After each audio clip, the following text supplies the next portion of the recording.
Olá, meu amigo, minha amiga, meu irmão, minha irmã, todos bem, tudo certinho, tudo sob controle? Esperamos que tudo e todos estejam bem por aí, porque nós estamos todos bem por aqui, tá certo? Faço um convite a você e peço uma gentileza também, vá até o fim desse vídeo. Aqui também você vai ter informações que quando você se deparar com um adventista seguidor de Ellen White, você vai ter informações para você passar para essa pessoa o quanto ela está enganada. Então fique até o fim. Lembrando que os meus vídeos nunca foram, são ou serão para tirar a fé de absolutamente ninguém de nada. Continue acreditando naquilo e em quem você quiser.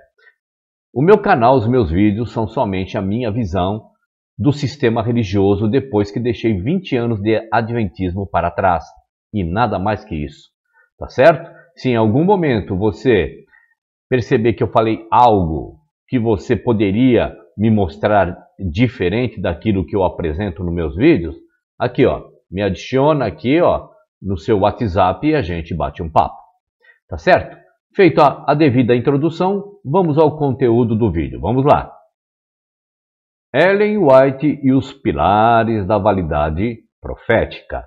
Vamos ao verso bíblico que está dando estrutura para entender Ellen White como profetisa. E o verso desta série é este. Vamos lá. Jeremias capítulo 28, verso 9. O profeta que profetizar de paz, quando se cumprir a palavra desse profeta, será conhecido como aquele a quem o Senhor, na verdade, enviou. Meu amigo, minha amiga, meu irmão, minha irmã, Ellen White é uma verdadeira profetisa de Deus? Você ainda continua acreditando nisso depois de tudo que eu venho apresentando para você? Mas, se você continua acreditando, não há problema nenhum. Como eu sempre digo, você pode e deve acreditar naquilo que você quiser. Mas vamos à pergunta crucial número 2 deste terceiro pilar. Vamos ler. A pergunta é: as previsões de Ellen White sobre a escravidão parecem verdadeiras? É desta maneira que nós vamos analisar este vídeo. Mas não vamos esquecer de qual pilar estamos tratando aqui nesta série. Qual é o pilar? Você sabe já que o pilar é o pilar número 3. E qual é a afirmativa desse pilar? Precisão das profecias. Ellen White era uma forte oponente da escravidão. Tudo bem? Ela a considerava um grande crime moral por parte do Sul e culpava o Norte por tolerar a escravidão em qualquer lugar dos Estados Unidos.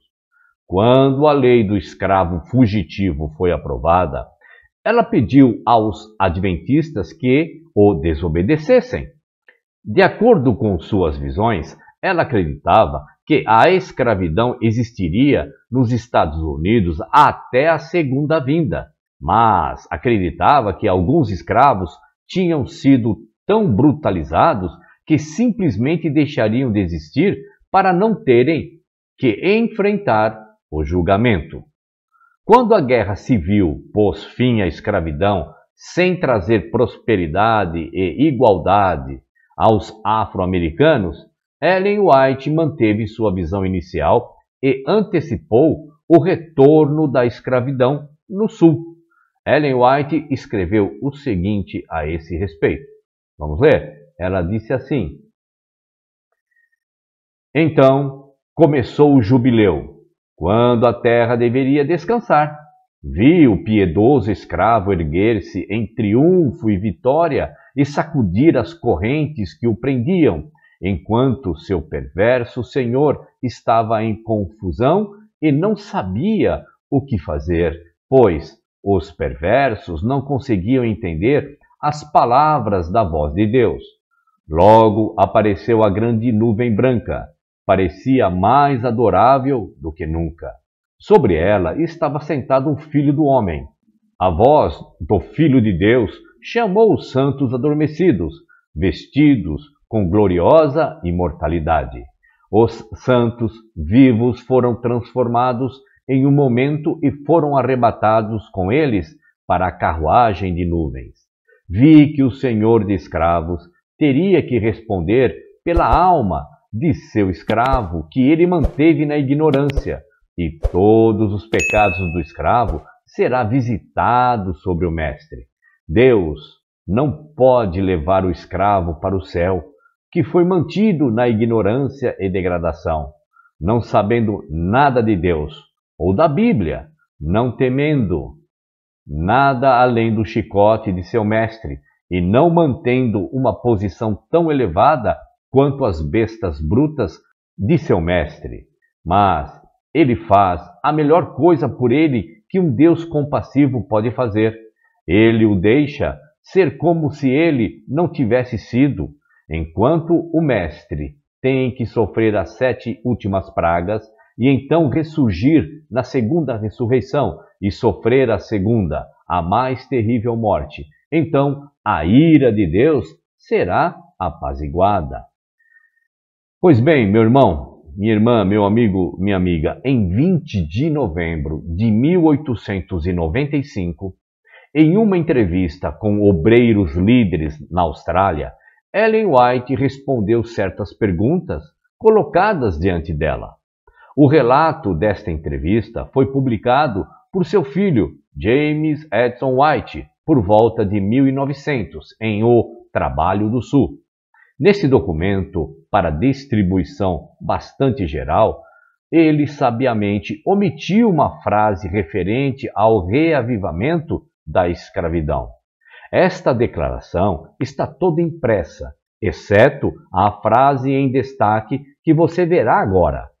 Vamos a essa entrevista, vamos ver. Diz assim: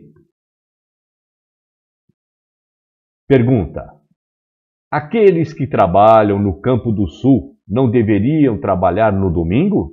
Resposta de Ellen White: se eles fizerem isso, há o perigo de que, assim que o elemento oposto tiver a menor oportunidade, eles se incitem a perseguir aqueles que fazem isso e a escolher aqueles que odeiam. No momento, a guarda do domingo não é o teste. Chegará o tempo em que os homens não apenas proibirão o trabalho dominical, mas tentarão forçar os homens a trabalhar no sábado. E os homens serão solicitados a renunciar ao sábado e a subscrever a observância do domingo, ou perderão sua liberdade e suas vidas. Mas o tempo para isso ainda não chegou, pois a verdade deve ser apresentada mais plenamente diante do povo como uma testemunha. O que eu disse sobre isso não deve ser entendido como se referindo à ação dos antigos guardadores do sábado, que entendem a verdade. Eles devem se mover conforme o Senhor os orientar, mas que considerem que podem fazer o melhor trabalho missionário no domingo. Escravidão será novamente revivido nos Estados do Sul, pois o espírito da escravidão ainda vive. Portanto, não será suficiente para aqueles que trabalham entre as pessoas de cor pregar a verdade tão ousada e abertamente como seriam livres para fazer em outros lugares. Até mesmo Cristo vestiu suas lições em figuras e parábolas para evitar a oposição dos fariseus. Quando as pessoas de cor sentem que têm a palavra de Deus em relação à questão do sábado e à sanção daqueles que lhes trouxeram a verdade, alguns que são impulsivos aproveitarão a oportunidade para desafiar as leis dominicais, e por um desafio presunçoso de seus opressores, eles trarão para si muita tristeza. Muito fielmente, as pessoas de cor devem ser instruídas a serem como Cristo, a sofrer pacientemente as injustiças, para que possam ajudar seus semelhantes a ver a luz da verdade. Pois é, a primeira declaração apresentada aqui foi escrita em 1858, antes da Guerra Civil. Ellen White claramente antecipou que a escravidão americana existiria até a segunda vinda. Após a Guerra Civil, porém, essa visão claramente perdeu sua possibilidade. Ellen White acreditava que os escravos piedosos seriam salvos, mas ela enfrenta dificuldades porque vê os escravos como não sendo totalmente capazes de escolhas morais.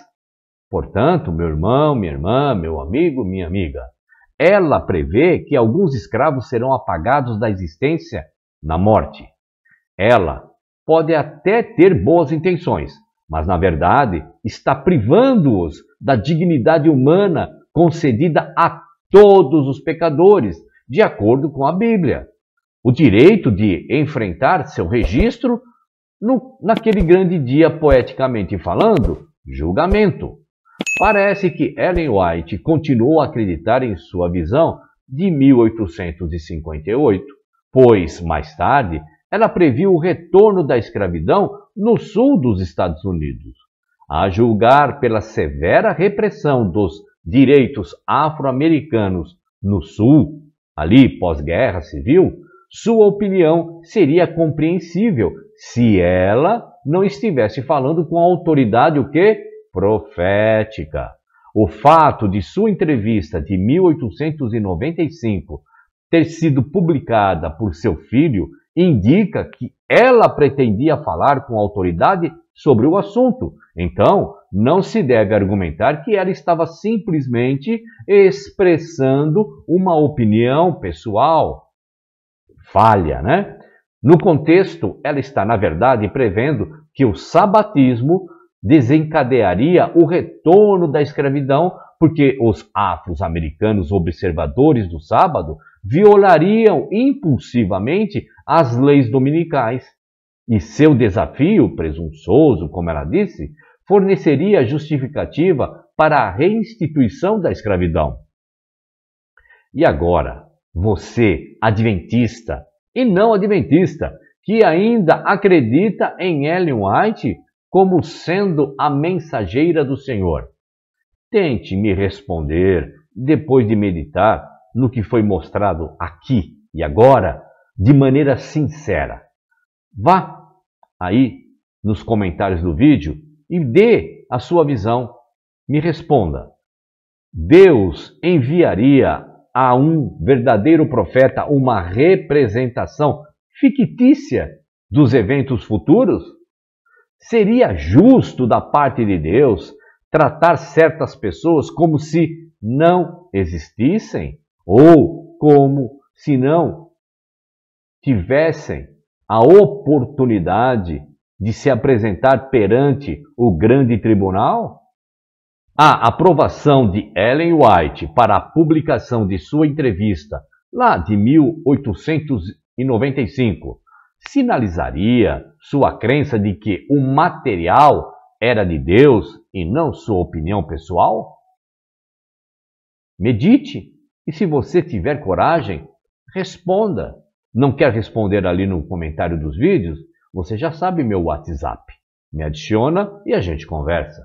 Porém, meu irmão, minha irmã, meu amigo, minha amiga, não vamos esquecer de qual pilar estamos tratando aqui. O pilar é